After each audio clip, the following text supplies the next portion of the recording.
Salam, hər vaxtınız xeyir. Bugün mən Biologiya 2023-cü il test toplusundan biokimiya bölməsindən energetik və plastik mübadilədən 201-ci testin izahını vermək istəyirəm.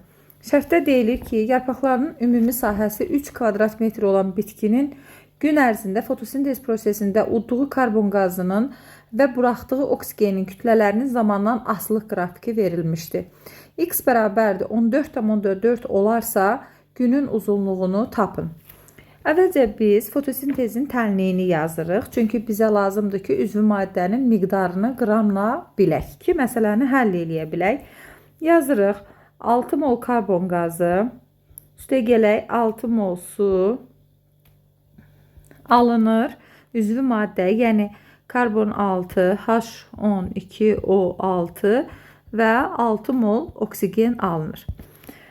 Gördüyümüz kimi 6 mol karbon qazı alındı. 6 vuraq 44 bərabərdir 264 olur.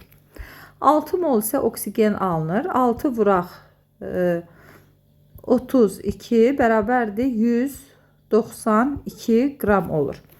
Demək, bunlar arasında fərq olduqda, yəni 264 çıxaq 192 bərabərdir 72 olur.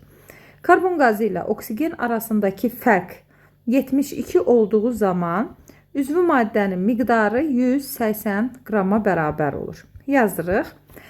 Əgər karbon qazı ilə oksigen arasında qram fərqi 72 olanda 180 qram üzvü maddə alınırsa, baxın burada X-in qiyməti 14,4 olduğu zaman isə X qədər üzvü maddə alınır. Yazırıq. X bərabərdir 14,4 vuraq 180 bölək 72.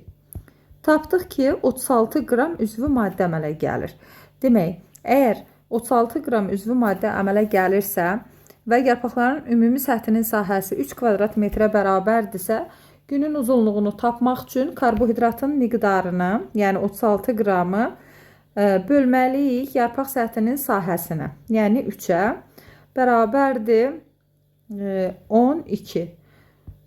Demək, bizdən günün uzunluğunu istəyir. Günün uzunluğu isə 12 saata bərabər olur. Doğru cavabımız olur 12 saat.